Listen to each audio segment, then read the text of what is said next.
এখন কথা হইল যে তারাবির নামাজ আল্লাহ রাসূল সাল্লাল্লাহু আলাইহি ওয়াসাল্লাম 8 রাকাত পড়েছেন নাকি 20 রাকাত? জামাতের ব্যাপার তো শেষ, এখন আসেন আল্লাহ রাসূলকে 8 রাকাত পড়েছেন নাকি 20 রাকাত? অথবা প্রশ্নটা এইভাবে করা যাইতে পারে যে আল্লাহ রাসূল সাল্লাল্লাহু আলাইহি ওয়াসাল্লাম তার জীবদ্দশায় কখনো কি 20 রাকাত তারাবির নামাজ পড়েছেন? উত্তর না, উত্তর না, উত্তর না। আল্লাহ রাসূল তার জীবদ্দশার মধ্যে কখনো 20 রাকাত তারাবির নামাজ পড়েন নাই। তাহলে আমরা কেন পড়ি? উত্তর পাবেন। তো আল্লাহ রাসূলের রমজান মাসের আমলের ব্যাপারে বুখারী শরীফের 1147 নম্বর হাদিসের মধ্যে আসছে, আন আয়েশা রাদিয়াল্লাহু তাআলা আনহা قالت ما كان رسول الله يزيد في رمضان ولا في غيره على 11 ركعه। আল্লাহ রাসূল রমজান এবং রমজানের বাহিরে 11 রাকাতের বেশি কি করতেন না, কিয়ামুল লাইল করতেন না। 8 রাকাত তারাবি পড়তেন আর 3 রাকাত কি পড়তেন, বেতের পড়তেন। 3 রাকাত কি পড়তেন, বেতের পড়তেন। তো আল্লাহ রাসূল 20 রাকাত তারাবি পড়েছেন, এই ব্যাপারে কোনো কিছু পাওয়া যায় না। তাহলে আমরা কেন 20 রাকাত পড়ি? আমরা কেন 20 রাকাত পড়ি? এখন একটু পিছনে আসেন। আমি বলছিলাম না যে হযরত ওমর রাদিয়াল্লাহু তাআলা আনহু এই লোকদেরকে একত্রিত করেছিল জামাতের সাথে নামাজ আদায় করার জন্য।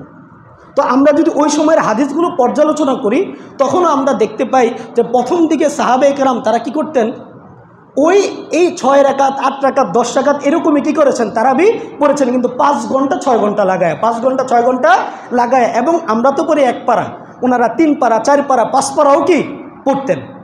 তো এই 8 রাকাত নামাজের মধ্যে যদি আমি 3 পারা পড়ি, আমাদের মতো 5G গতিতে না, কিন্তু ধীরে ধীরে যদি পড়ি 6 রাকাত নামাজের মধ্যে, তাহলে কিন্তু আমাকে দীর্ঘ সময় দাঁড়ায় থাকতে হইতেছে।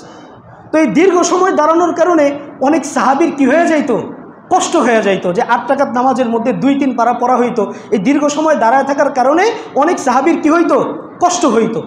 তখন তারা কি করলো, ওই 3-4 পারা বা 4-5 পারা যেটা আগে তারা 8 রাকাতে পড়তো, এটা তারা কি করলো 20 রাকাতে পড়া শুরু করলো। কারণ 20 রাকাতে পড়লে রাকাত সংখ্যা যখন বাড়লো, কিন্তু ওই পারার পরিমাণ সেমই আছে, কিন্তু রাকাত সংখ্যা কি বাইরে গেছে। তাহলে কিন্তু 1 রাকাতের মধ্যে দাঁড়ায় থাকার পরিমাণটা কিন্তু কমে আসলো।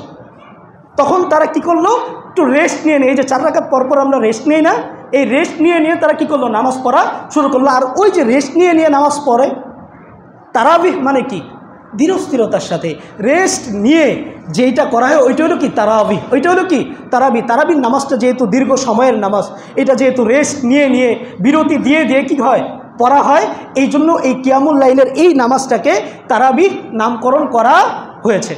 তাহলে প্রথম দিকে তারা 8 রাকাতই পড়েছেন, কিন্তু পরবর্তীতে তারা 20 রাকাত পড়েছেন। এই ব্যাপারে প্রমাণ কি, সেটা হচ্ছে মুয়াত্তা মালিকের 250 নম্বর হাদিস। মুয়াত্তা মালিক এটা একটা গ্রহণযোগ্য কিতাব। এই কিতাবটা আমাদেরকে পড়ানো হয়েছে দাওরায়ে হাদিসে। যেই বছর পড়ার পরে আমরা মাওলানা হয়ে গেছি, ওই বছর আমাদেরকে মুয়াত্তা মালিক পড়ানো হয়েছে।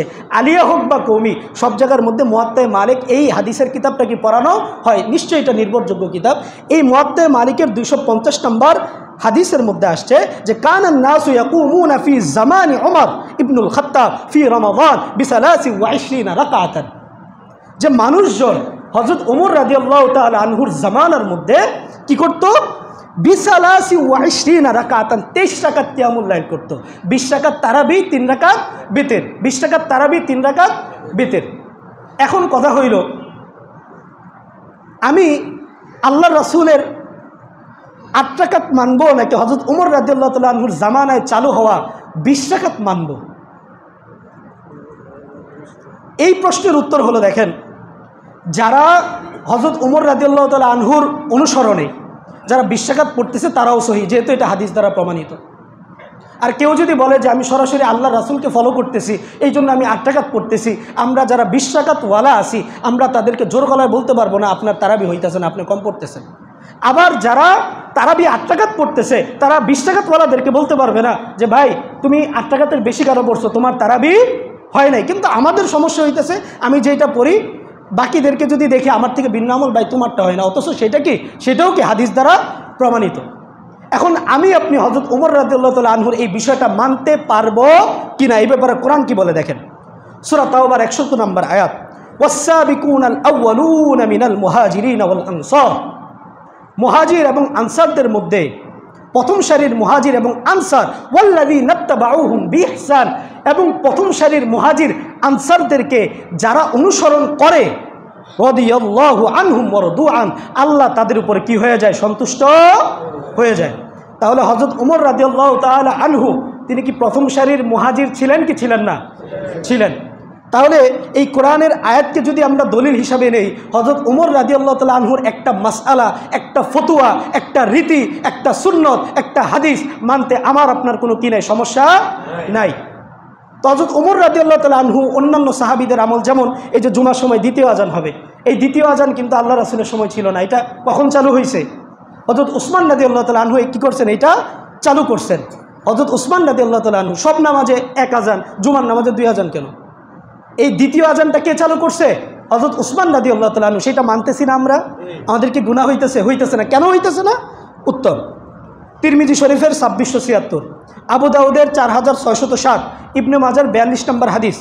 আল্লাহ রাসূল বলতেছে, আলাইকুম বিসুন্নতি ওয়া সুন্নাতুল খুলাফাইর রাশিদিন, তোমাদের দায়িত্ব হলো আমার সুন্নতকে তোমরা আঁকড়ে ধরবা এবং আমার খুলাফায়ে রাশিদিন যারা, হযরত ওমর রাদিয়াল্লাহু তাআলা ইসলামের খলিফা ছিলেন না? হযরত উসমান রাদিয়াল্লাহু তাআলা ইসলামের খলিফা ছিলেন না? আমার সুন্নত এবং আমার খুলাফায়ে রাশিদিনদের সুন্নতকে আলাইকুম তোমরা কি করবা, আঁকড়ে ধরবা। তামাসসাকু বিহা, শক্ত করে কি করবা, আঁকড়ে ধরবা। তো হযরত ওমর রাদিয়াল্লাহু তাআলা আনহু ওই যুগের চাহিদা অনুযায়ী মানুষের অবস্থা দেখা যে 8 রাকাত পড়তে পড়তে কি হয়ে যায়, কষ্ট হয়ে যায়, দীর্ঘ সময় একই রাকাতে দাঁড়ায় থাকা লাগে, কিন্তু 20 রাকাত পড়লে একটু রেস্ট করার কি পাওয়া যায়, সময় পাওয়া যায়, একই রাকাতে বেশিক্ষণ দাঁড়ায় থাকতে হয় না।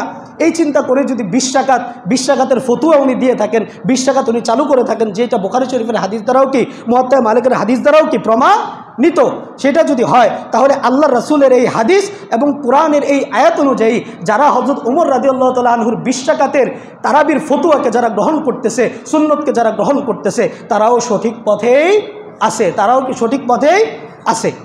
এই জন্য ভাই এগুলো নিয়ে তো ঝগড়াঝাটির বিষয় না। আমরা রমজান মাসে কোরআনকে কে কত বেশি সময় দিতে পারি সেই চিন্তা আমরা করব। আমরা আছি খালি সংখ্যা নিয়ে, আমরা আছি কি নিয়ে, সংখ্যা নিয়ে। কিভাবে কত বেশি সময় কোরআনকে দেওয়া যায় সেই চিন্তা আমাদেরকে করতে হবে। এখন কথা হইল, আপনি 20 রাকাত তারাবি আপনি কেন পড়বেন, এটার উত্তর হলো, দেখেন, আপনি যদি এমন কোনো মসজিদে যান যে এখানে তারাবি হয় 8 রাকাত, ওইখানে আপনি 8 রাকাত পড়েই বেরিয়ে যান, কোনো সমস্যা নেই। তো যেই মসজিদে 20 রাকাত তারাবি হয় ওই জায়গায় যদি আপনি নামাজ পড়েন, ভাই দয়া করে শেষ পর্যন্ত থাইকেন। কেন থাইকেন? দেখেন এই ব্যাপারে কি বলা হইতেছে।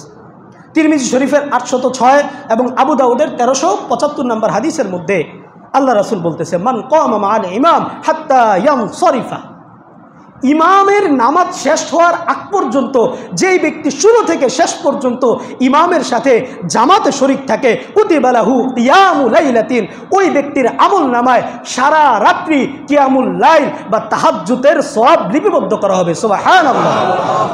তো এই সওয়াব থেকে জেনে শুনে বঞ্চিত হওয়া কি কোনো বুদ্ধিমানের কাজ না। তাহলে আপনি যদি এই মসজিদে তারাবি পড়েন, এই মসজিদে 20 রাকাত হয়, অন্য যেই মসজিদে 20 রাকাত হয় ওই মসজিদে যদি আপনি তারাবি পড়েন, আপনি 20 রাকাতই পড়বেন।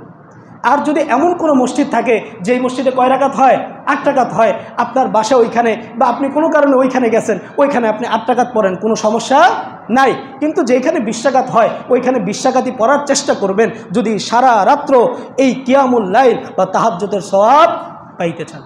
এই যে আজকে যে বিষয়টা আপনাদেরকে বললাম, যেইভাবে বুঝাইলাম, যদি এই বিষয়টা একটু হইলেও যদি বুঝেন, সারা জীবনের জন্য আপনার মন থেকে এই বিষয়ে যদি কোনো সন্দেহ বা কোনো প্রশ্ন থাকে সেটা চলে যাওয়ার কথা। এইগুলো ঝগড়া করার বিষয় নেই, ঝগড়া করার সময় নেই। আপনি ইবাদত করতেছেন কোরআন হাদিস অনুযায়ী, যে সহি আছে আমি তারে গিয়ে ভাই তুমি ভুল, বা 2টা পদ্ধতি আছে কোরআন হাদিসে, একই ইবাদতের ক্ষেত্রে 2টা পদ্ধতি আছে।